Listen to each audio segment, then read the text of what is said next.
ready. We should be out to the world.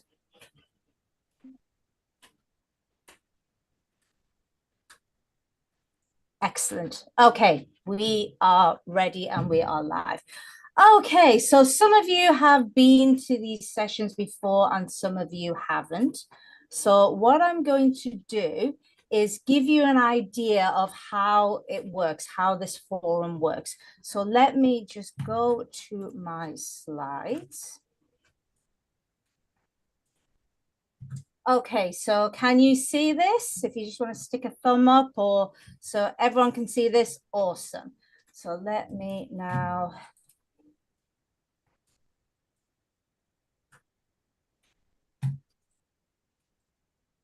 Okay, here we are. So welcome to the Thought Leader Author Forum. Now, this is the agenda. And if you've been to these forums before, you'll know what the agenda is. It's always in two parts.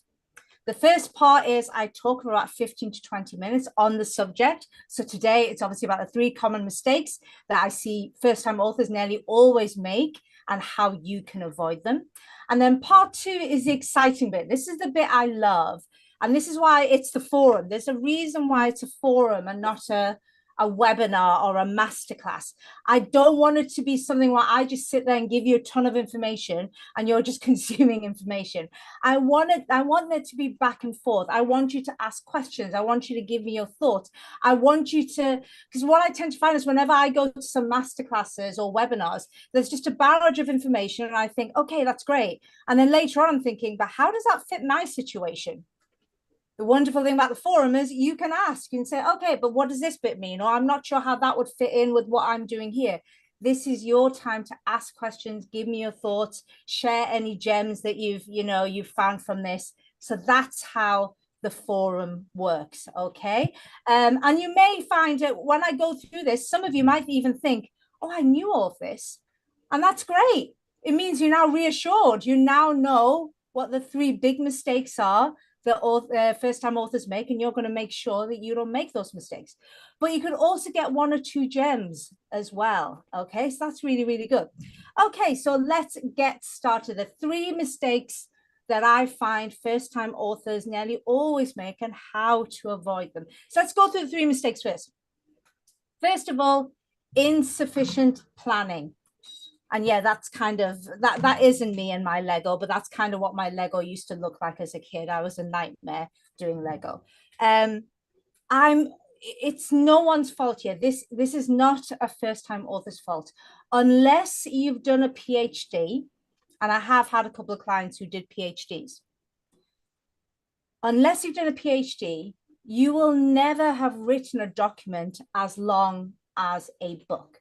The average business or nonfiction book nowadays is around about 30 to 40,000 words.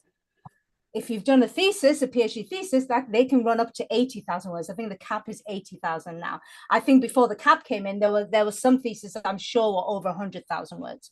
So people who've done a PhD, they understand that the structure that's necessary for that number of words goes way beyond anything you've done regarding a business plan or a very long report or anything like that. Books are much, much longer. And this is what causes the problem. A lot of first-time authors think planning is, well, I need to know the main gist of the book. I need to sequence out my chapters, know roughly what needs to go into each chapter. Let's start writing. Because there's this belief that if I'm not writing, I'm not making progress with my book. But what inevitably happens is as you're writing, new ideas come to the fore. But now you're thinking, okay, how do I fit this idea into what I've already written?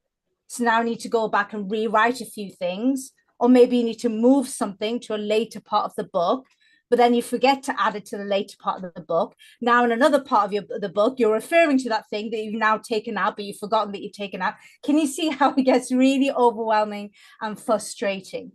Insufficient planning is literally the number 1 issue with first-time authors. And if you've ever read books that kind of meander around or maybe refer to things, be thinking, hang on a minute, did they talk about that earlier? And then you're not even sure. That's what's happened. There's holes in the book. it's structurally not sound. That's the best way I could put it. It's structurally not sound. And that is a big giveaway of a first-time author. And it also it leads to less credibility and authority as an author. And if you think about it, these books are designed to brand you. It's designed to get your purpose and your mission out there and to brand you as an expert in your subject matter. So you need that all-important credibility and authority, and you don't want anything that's going to sap that. So that's the first mistake, insufficient planning. Second big mistake is writing instead of dictating. And there's my lovely, this is my, I guess my stereotype of an English professor. That's probably wrong. You shouldn't really stereotype what an English professor looks like. But there's a number of reasons why I advocate dictating a book instead of writing. And what I mean by writing, by the way, is typing. I don't think there's many people nowadays who will handwrite an entire book. So when I say writing, I mean typing. But the reason why my clients are always, we always tell them, please dictate.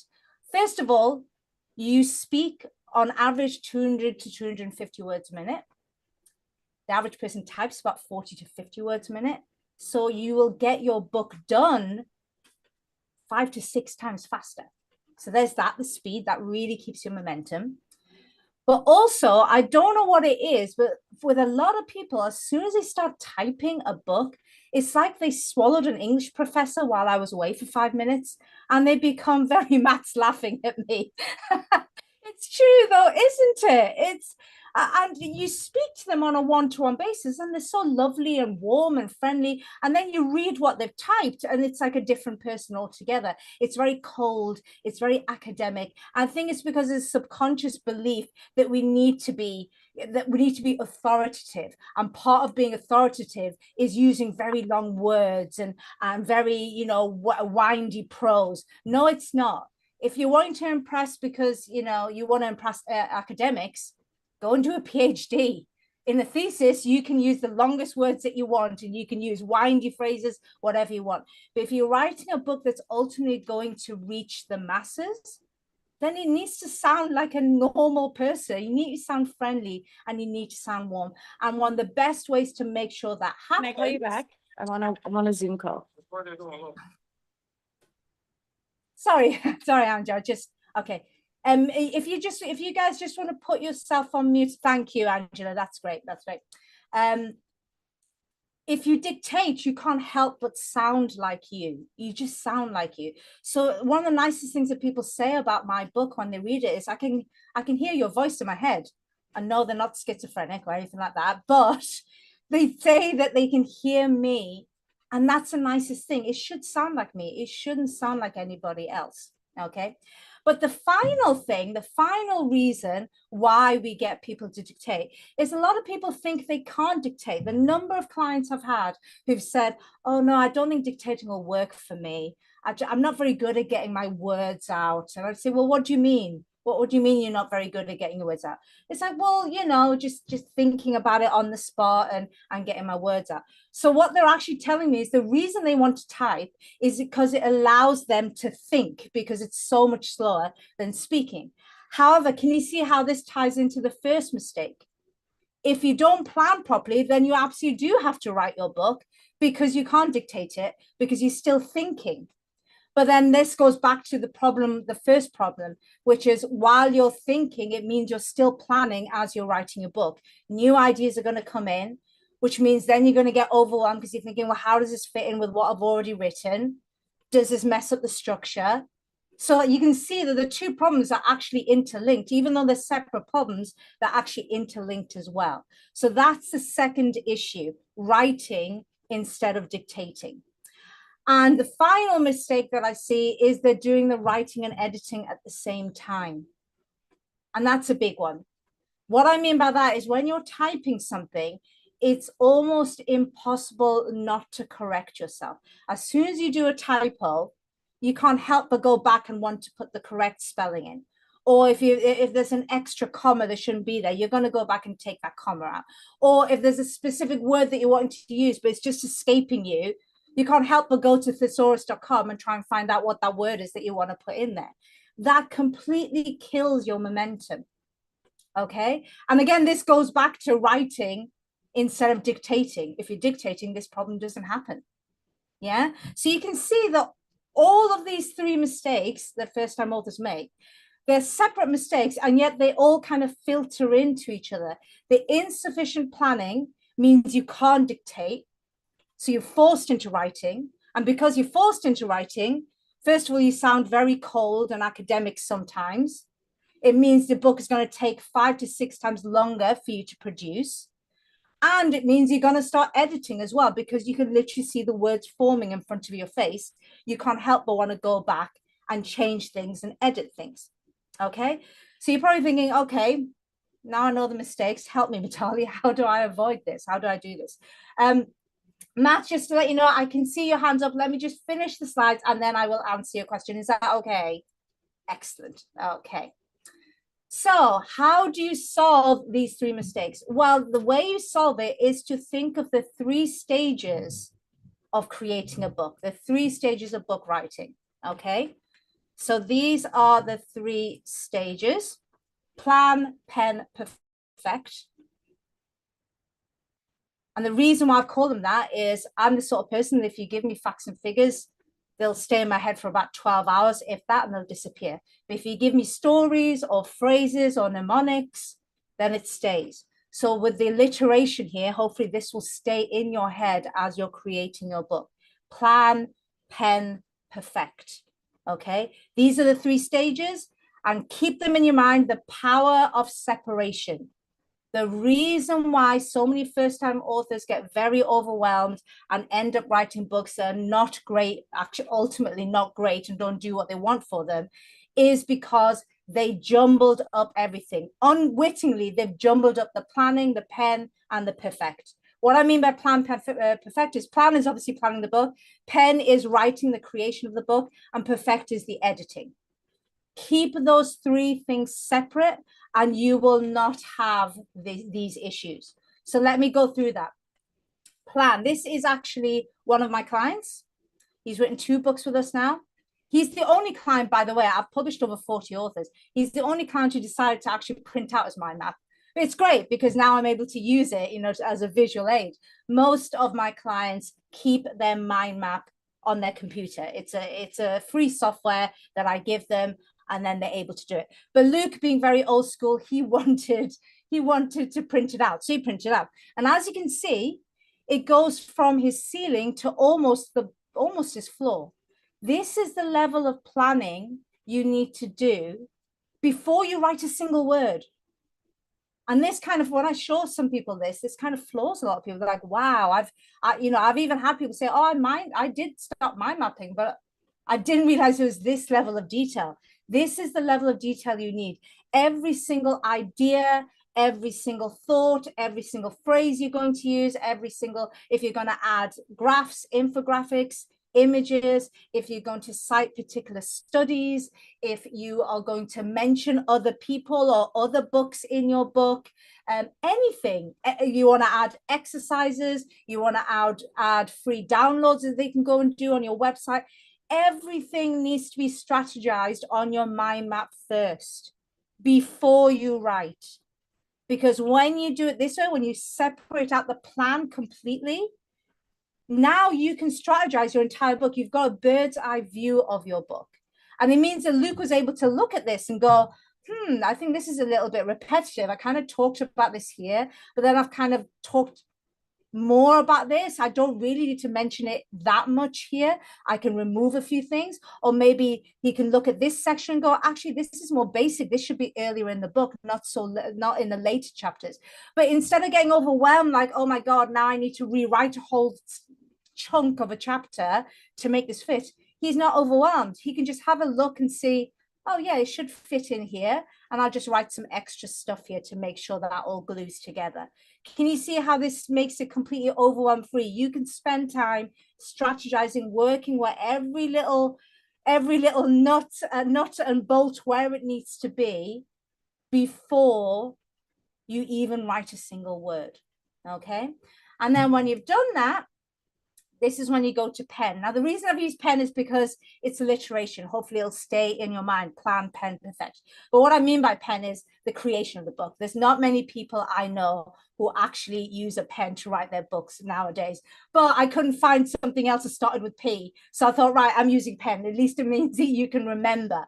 Okay. So what I mean by pen is the creation of the book. And as you can see from this lady, dictating is the best way to do it. And I hope you can now see dictating is simple when you've got a plan.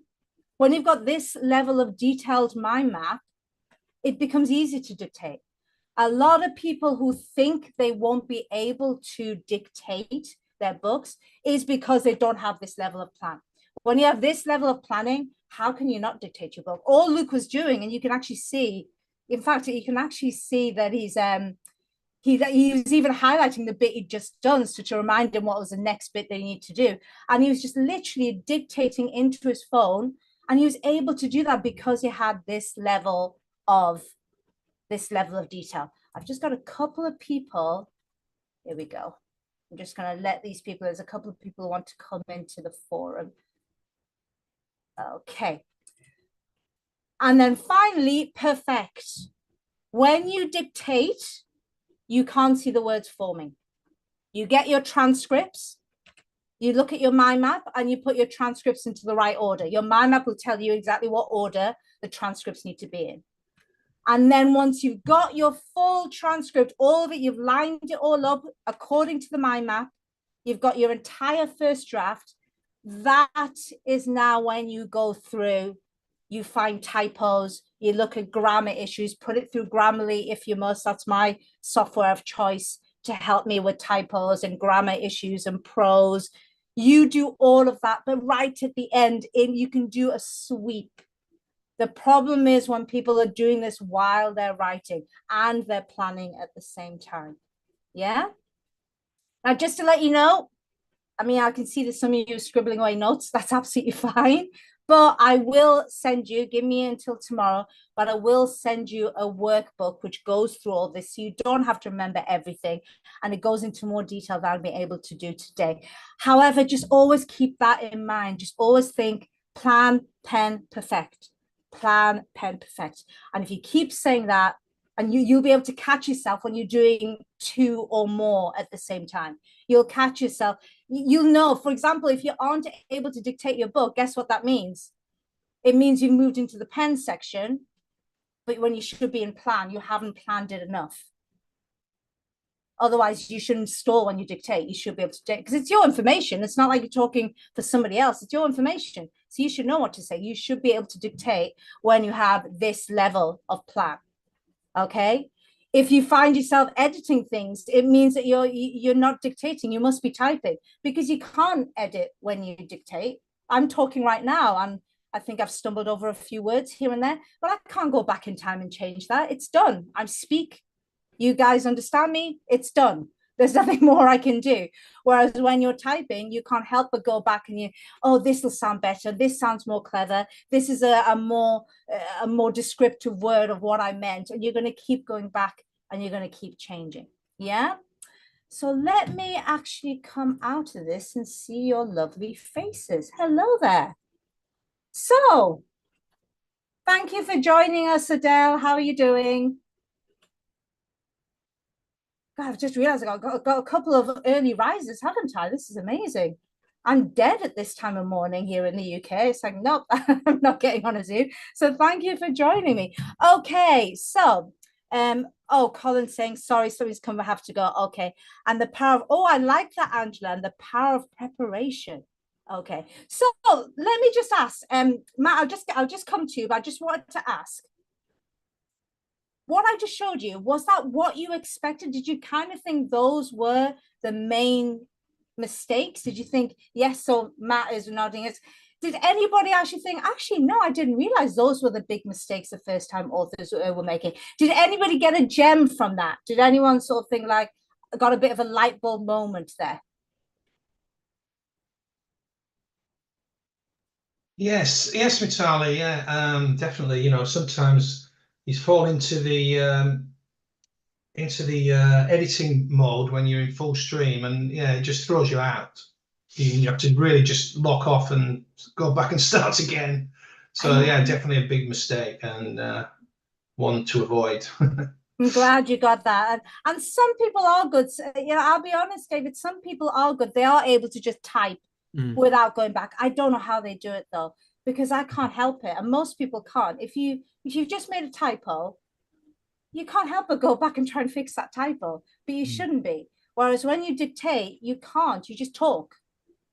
And that's it. You just talk. And that's why I don't, because some people say, oh, well, instead of using a dictation or transcription service, can I just use, the voice command on Google Docs or Word document? And it's like, well, no, because you can see the words forming still. Okay, your fingers might not be typing on the keyboard, but you can see the words forming. And if you can see the words forming, as soon as it gets something wrong, which it will do, no voice command service is 100% correct. It will get something that you say wrong.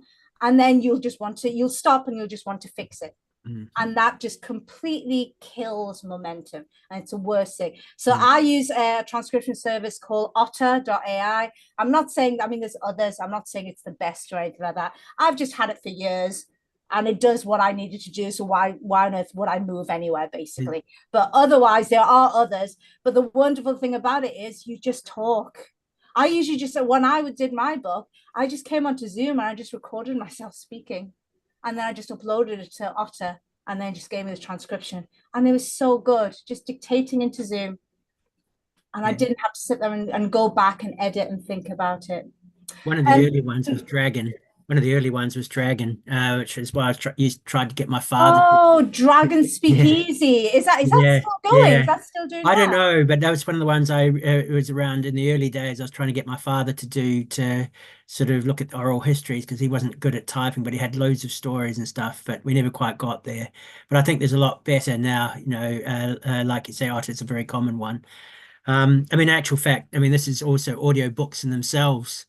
Where you actually might as well, you're dictating it, but hey, if you can edit that, that almost becomes the book these days because people will play them as they drive and whatever else.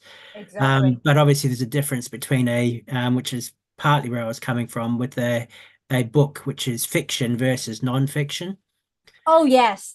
Although, in all fairness, you can still use the mind map. You can still mind map a fiction book. It's just something that I've never done. I've never written fiction. Yeah, no, I don't think it doesn't because this has been my challenge in transitioning from stuff that I've been writing for years, which is more fiction, to now needing to write non-fiction, which is what I actually come from a family that has published non-fiction books, or actual fact textbooks. And it's like, golly, I'm having to come back into that. But it's what I find is that because I'm also tying in with a business, what I'm finding is putting that plan together is actually as much a plan for the business as it is for the book. So what I've been finding, which is what led me to you, Mitali, was the fact that I've actually got multiple books and that I've been confusing or fusing the plan for the business with the plan for the books, because originally this business was meant to be just me writing, not actually doing a business. But I realized I had to do a business. So the other thing is, aren't people writing these books for their business? That was really going to be my question. So I've pretty much nearly all of my clients, bar maybe 3 or 4, it was to do with their business or brand or non-profit. Yes, I've actually got one gentleman right now. He's just started it in the beginning of January, John. And what he's doing is he's crafting his book and he's taking a lot of time on it. Whereas some of my other clients have kind of zipped past him because they already have existing business and brands. So they're very aware of who their target audience is. They've kind of gone through all of that over the years. Maybe even had branding experts work with them, etc. But John being right at the beginning of his business, and so he's kind of, when he's going through the steps of trying to work out who his reader is, it's actually not just his reader. He's trying to work out who's my dream client. Who do I want to work with? He needs to work out his business plan first. And this is one of the things and this is where I'm catching myself with the thing I tell others not to do as a business architect. Nowadays, I'm trying to help small businesses as well, is work out your business plan first before you try to write the knowledge or the materials for it. Oh, absolutely. Well, that's kind of what John's doing. We're going through the steps at the moment. We're going through the planning stages. And I've told him, if you need to take 2 months just to plan your book, it's 2 months well worth spent, because you're not just planning a book, you're ultimately actually planning your entire business. Yeah, your So book we're is your taking our business. time. Is his book his business though, or is the business about things in the book? This is there's the rub, if you know what I mean. Say that again. Let me Is wrap the my book head around your words. his business, or is the book about the business? The book is about the business. We So, never write books as so a he's business. writing a letters of intent then. Essentially, he's Pretty writing much letters what of he's doing. intent. The book is going to essentially give him the gravitas and authority to speak about what he does on bigger platforms. That brings in more leads, which means he can make a bigger impact. So that's how it works. We never, what we do here at the Vegan Publisher, we never help people write books where the book is the business. The reason why, we don't think there's anything wrong with that, by the way, but the reason why we don't do that is a whole separate business model, and it's a business in itself, which the kind of people that we work with are, they're already entrepreneurs, you know, experts, they're already doing something. Then asking that person to almost giving them a second business, a second job, they're like, oh, thanks, Vitali, that's the last thing I needed in my life. You know, if you're going to write a book where the book itself is the business, that's the thing that's going to make you money. You need to treat that as a business in its own right. And it's hard. It's a cutthroat business, because it's a business where people value books, and yet at the same time they complain about paying more than £5 for a Kindle or more than £10 for a paperback. So literally, because the margins are so small, you have to shift hundreds of thousands of units, maybe even millions of units, to make a decent living from it. So you have to go wholeheartedly into the book business, you know, maybe even get yourself an agent and etc. It's a whole different beast. Which is that's why we stay away from that. I only take on people who are writing books about their B Corp, what they've already got, what's already up here, and what they've already done. Yeah, exactly. Or like John, right starting something, you know, which he's a social entrepreneur. He's starting something within social entrepreneurship, because then the book isn't the business. The book is a clever marketing tool for the business or non-profit or brand. Thank you. Yeah, that's good. Thank you. Welcome, David. Thank you for joining us.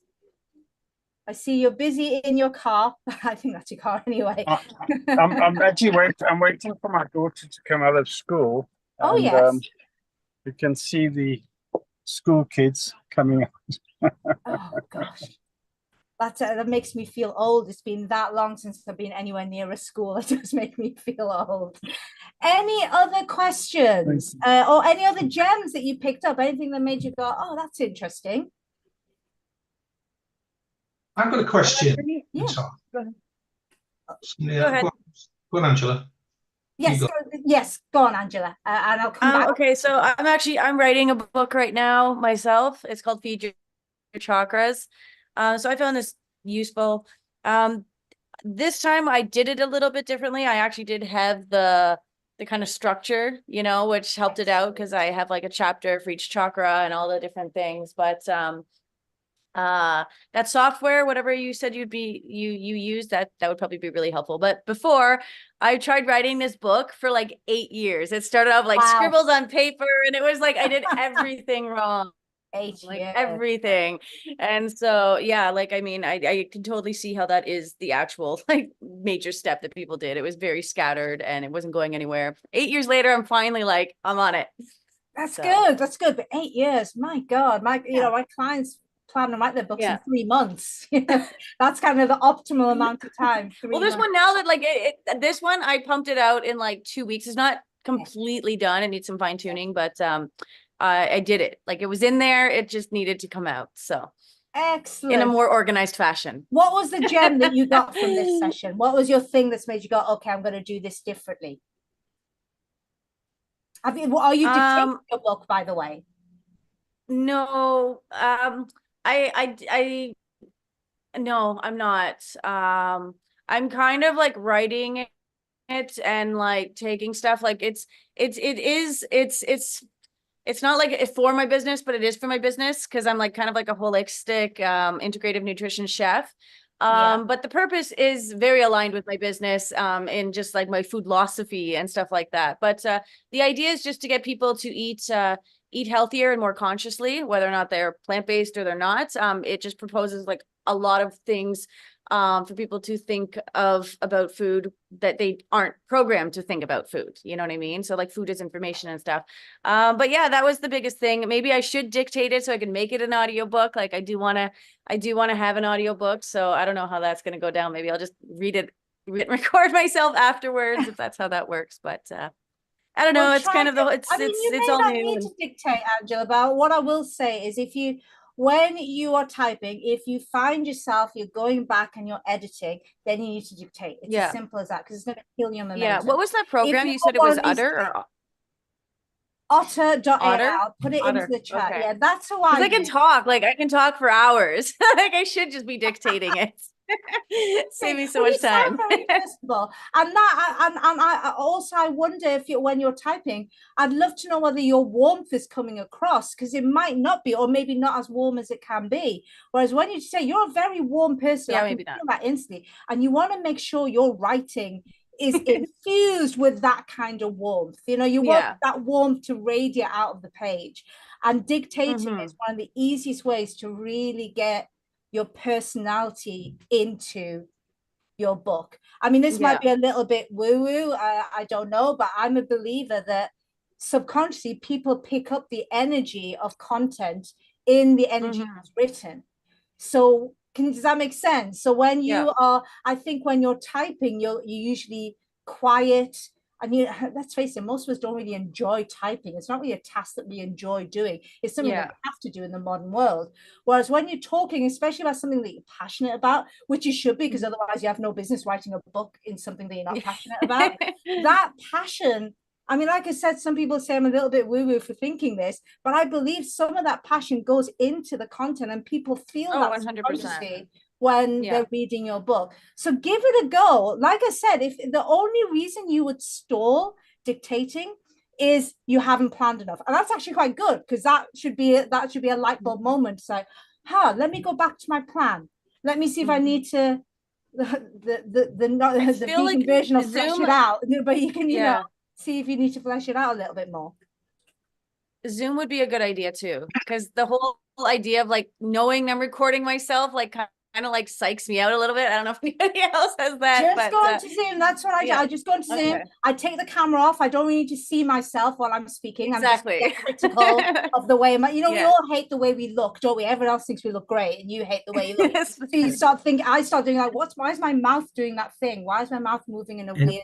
I don't understand. So keep the camera off and just record yourself. Angela, I've got a thought for you, because it's funny. I ended up producing by accident more than design a documentary film where I basically wrote essentially was just writing the questions and getting people to answer them, but it worked so well that you could do the same. It's just a thought, you could probably do the same for yourself. Write out the questions for yourself to answer, and then but don't actually include the questions. It then looks like it's more free flow, and that worked really, really well for that documentary film that we produced. You could even check out the documentary film if you want on YouTube. Or if you could put it into the chat, that would be but essentially, I was just doing what I do in my day job, but applying it to interviewing people in the street, about their thoughts about what was happening to an area of West London. Yeah. But I'll just put it in.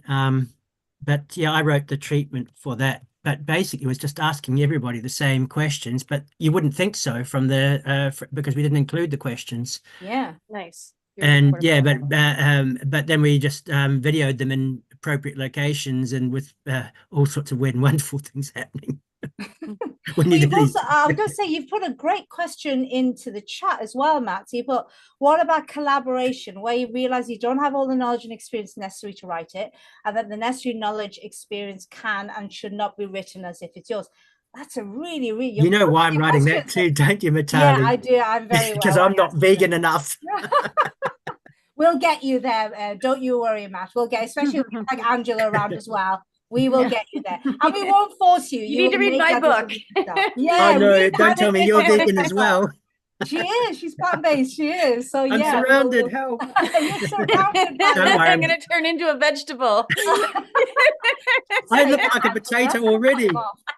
I'm turning into a potato. Oh God. Let me answer that question. So before I answer that question, Matt, these are the kinds of questions that I would love to have a chat with you on a one-to-one basis, because there's only so much time that we've got in here. Yeah, so let me just quickly show you how you guys can do that. So let me just go back to my slides and then hit share. Okay, so these are, let me actually just go from comment side, that makes it better. So you can all see this? Thumbs up, everybody. Yes, okay, so you can see this. Right, so these are the kind of results we get for our clients. And what you said before, Matt, it is all about using the book as a very clever leveraging tool. And what you said, Andrew, it's like your book isn't exactly about your business. It doesn't have to be exactly about your business, but it needs to impinge on your business. Does that make sense? So whatever you write needs to make people look you up and go, oh, she does this. And there's some kind of correlation. Where it doesn't work is whether the book has no correlation with what you're doing whatsoever. I'm not saying there's anything wrong with that. If you really want to just write a book on a particular subject, go for it. But be aware, to make that book a success, you have to go all in and treat it as a separate business in itself. It means that you are going to be very, very stretched. That's not something I help people do. People do write regarding something to do with their business, their brand, their nonprofit. So yeah, as you can see, people are getting more referrals, they're landing shows, they're able to charge more for what they do, they're able to use their book as a marketing and sales tool for them. And this is the road that we put you on. So this is what we will discuss. If correct for you, we'll discuss that in the call. We've mapped it out. We've mapped out exactly how you plan the book, how you write it. We help you with things like editing, design, publishing, and after the fact. I'm always amazed how many people publish a book and then no one's helped them with anything beyond that. And I'm like, publishing a book is not even half the battle. It's what you do with it that matters even more than the book itself. So we can really look at that and help you regarding what kind of marketing and PR you need to put in place to make your book the success that it deserves to be. And again, these are just some of this is like our Hall of Fame, I guess. Actually, this is not our Hall of Fame. We've got too many people to stick in our Hall of Fame. This is just a selection of people from the Hall of Fame. And as you can see, they'll be able to get into nationwide press. They'll be able to get on nationwide TV. They're able to attract influencers and get to work with them. That's the kind of thing we can discuss. So this is what we discuss on a call. We'd look at with 3 parts: where you are now, and where you'd like to be in 12 months. And then part 2, this is where you can ask the questions like Matt is asking, you know, how does it work if I want to do a collaborative book? Part 2 is where you can ask those questions and we can really work out a process that works for you to get you from where you are now to where you want to be in 12 months. And then part 3, only if it's suitable. I'll be honest with you, it's not always suitable. But only if our program is suitable, the Thought Leader ecosystem, then I will show you the program. I'll go through everything with you. I'll show you the community, the accountability buddies you'll have, the support, and also I'll go through costings as well. But only if it's suitable. It's not always suitable for people, and that's fine as well. I just love putting people on the right track, whether that track is in my program or whether the track is elsewhere. I don't care, as long as you're on the right track and you're getting towards your goals. Okay. And also I almost forgot about this. For booking a strategy call, I've partnered with a wonderful organization called Business for Good. They're based in the US, but they operate worldwide. And just for booking a strategy call, you'll get a link where you can then choose one of these causes, and we, as the vegan publisher, will donate to that cause on your behalf, just to say thank you for booking a strategy call. Natalie, just to let you know, there's also just to save confusion, there's also a Booking for Good CIC. It's presumably a different business to Booking for Good in the UK. Just to let you know. I don't know. I honestly don't know. But if what are they called? They're called Booking for Good. They're called, sorry, they're Business for Good. Is your one called Booking for Good? No, Business for Good. It's business. Yeah, no, there's actually confused, just to be confusing, and that's why I was a bit caught out, because I thought it was the same as Business for Good. It's Business for Good. So here we go. So I'll put this link into the chat. Yeah, I'm Um, glad it's not the one that I mentioned, because Oh, right. not for No, these guys are great. I'd be very worried if you said that. They're great. They just help me, because what I used to do last year is I donated a portion of my profits to organizations, but I was the one picking the organizations. And I thought, with Business of Good, you guys can help me pick the organizations and causes that you support. So that's just far more interactive. I wanted to have my clients and people that's really to the good. forum. I wanted you all to collaboratively, if I can say the word, tell me what causes were important to you, what were close to your heart. So that's why I'm using them. So let me just quickly show you how to book a course. So all you have to do is, you know how Calendly works. You just go here, click next, and then just put in your details. And then you will get a link via email where you can choose your course. And then, yeah, let me talk to you on a strategy call on a one-to-one basis. So let me just come out of this. Oh, yeah. How do I, here we go, stop share.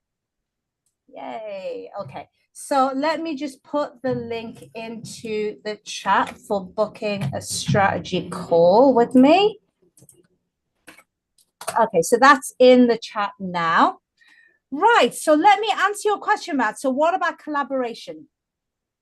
I've actually worked twice now with small groups of people. It wasn't big groups. I think there was one group of people, there was 3 of them writing a book, and there was a 5 group book that I've helped people write. And there's always this belief that it must be a different process, because it's not. It's exactly the same process. You've heard of the phrase, too many cooks spoil the broth. Well, this is what happens with collaborative books. People start stepping on each other's toes. And so you still need the mind map. So you remember the mind map that Luke had done, you still need to do that, but you do it together. And like you said, well, what if you figure out this, you don't have the knowledge? Well, that's brilliant, because you can actually even highlight those parts of the mind map and say, I need this person to come in and write these sections. If you have a third person, I need that third person to come in and write those sections. You can even color code it. And then that way, you know which sections you have to write, which sections the second person, the third person, or however many people you've got. But you still need that mind map. In fact, I would say it's even more important to have that mind map, because otherwise, it's going to turn into a mess. Yeah, well, this is, but there's almost like a dialogue, is the way I see it, for in some cases, where it comes back to those questions again that I was mentioning to Angela. And going, but it's almost like a panel type thing. It could actually be serialized as like almost like a he says, she says type thing, for that matter. But we do need the practical side of things, is what I'm looking at in terms of collaboration, where, hey, this is what I think, but is this right? Well, you've got the subject matter expert there. So essentially that's it. But it's actually hard to try and sometimes, if you not the expert yourself, to know what the expert looks like and who the expert is. That is actually quite difficult, I've been finding. But you need to collaborate, but in actual fact, finding the person when you're not an expert yourself is actually not easy. No, and there's a lot of people online who say they're an expert in lots of things, but doesn't necessarily mean they're. Yeah. But trust me, I've been there. I've had my LinkedIn just gets spammed with so many people who are apparently an expert on Facebook ads, or apparently an expert on LinkedIn, and I'm like, oh God, leave me alone. And some of them are probably great, and some of them just aren't, and you can't tell. Yeah, I think that's what you're describing there, Matt, is just like an age-old problem that goes beyond books, and that is, who do you trust? Who's a real expert and who isn't? If you think about it, becoming authors, that's one of the main reasons why my clients become authors, is because they want to, because there's so many people online who are apparently experts at so many different things, that it's now been very diluted. You don't actually know who is the true expert or not. And the reason why a lot of my clients want to write a book is there's still this belief that if you're an author, if you actually took the time to write and professionally publish a book, then you must be a real expert on this subject matter.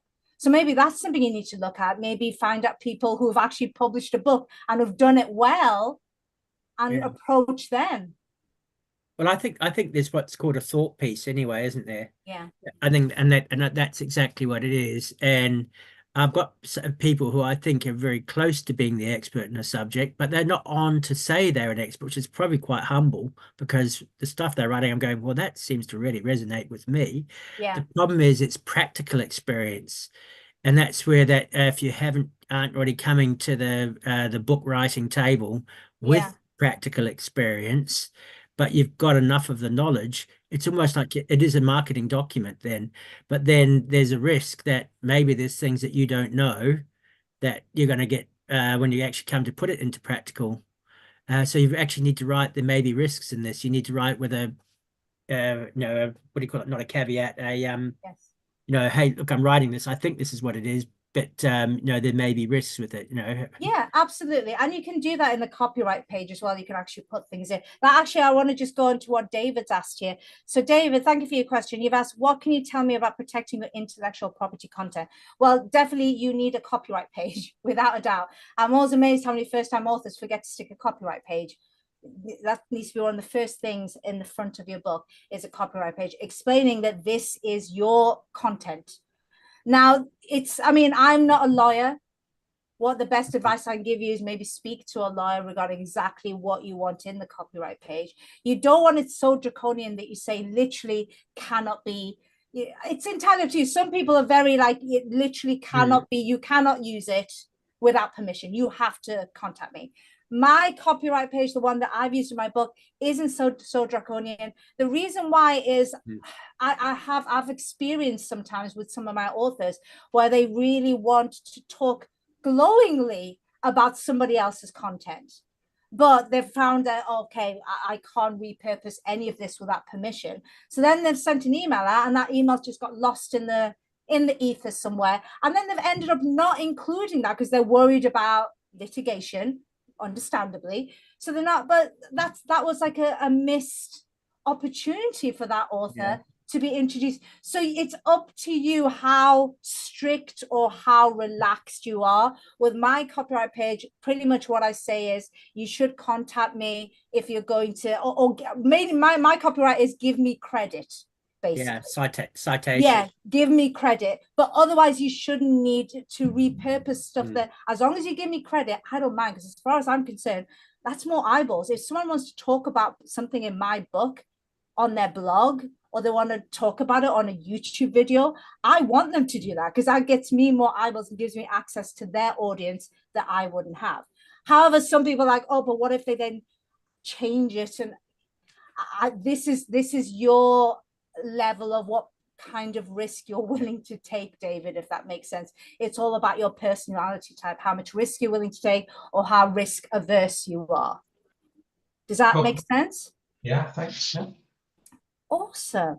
Well, thank you. So we'll come out and realize we're actually going over time, but you guys are very engaged and you want to talk, which is wonderful. So if, like I said, I'll just go back again. I'd love to speak to some of you. Angela, I'd love to speak to you.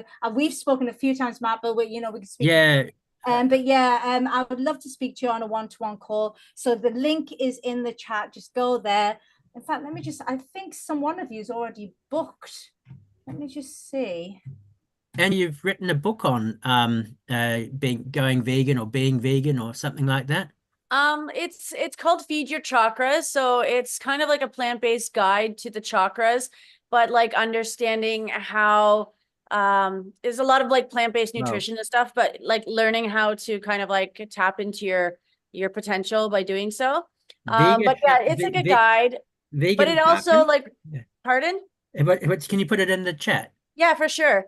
It's actually like when you get to the final chakras, it's more about like actually fasting and like the benefits of fasting, because that brings you, it kind of is like a purification. Yeah, sort of colonic. So it's irrigation stuff. Yeah. Yeah, but it's all plant-based, and I explain why too. Like I kind of explain like the spirit of food.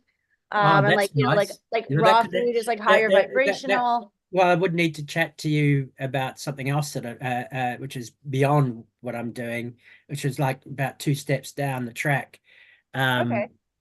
So yeah, I'm an integrative nutrition health coach, so I actually like message each other and actually no, let's do that. Are you on LinkedIn? Pardon? Are you on LinkedIn then? I am. Yeah, all right. I'll look for you. Yeah, Look that's for why I found her. See, she's definitely on she's definitely on Yes, LinkedIn. here, I'll put Send her a message there. I'll put my So name in. please do And my email. book yourself in a strategy call with me.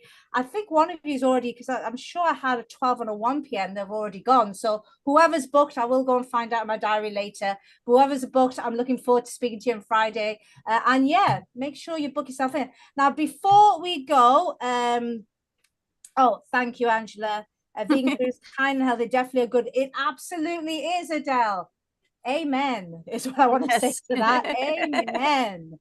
Oh my God, I've suddenly become American. Why have I got like an American accent now? I'm Canadian, actually. Oh, okay. Yeah. So I was just like, it should be amen. That's how I should be saying it. It sounds Amen. better when it's amen. So much better than amen. But yes, so thank you for all the people who booked. One final thing to thank you for actually attending this forum. I also do another donation. My business does another donation. So I'm going to put this into the chat now. In fact, let me actually show you this so you can actually see what you're going to get. So to thank you for coming to the forum today, let me just move this out the way so I can see. You can choose between these 4 causes. So you can provide 1 medical treatment in the world. You can provide 100 days access to clean water in the world, provide 10 days of education in the world, or give 200 days of medical protection to street dogs. Whichever one you want, you just literally click, just choose the impact, and then we will make the donation on your behalf. Just to thank you for coming and joining me today and being such a lovely forum and asking loads of questions and wanting to be engaged. I love this. I love talking about books, and I love people who are making an impact. So let me just stop the share here, and I'm going to stick this in the chat now. There you go. So you can go there now, choose your cause, and thank you so much for joining me. I really appreciate it. And hopefully I will see you very soon. Thanks, Mitali. Okay. Thank you. Nice to meet you. Bye-bye. Nice to meet you. Thank you. Thank you. Bye. Everyone. Nice to meet everybody. Bye. Good luck, everyone. All the best. Oh, thank you, Adele. Yes, good luck, everyone.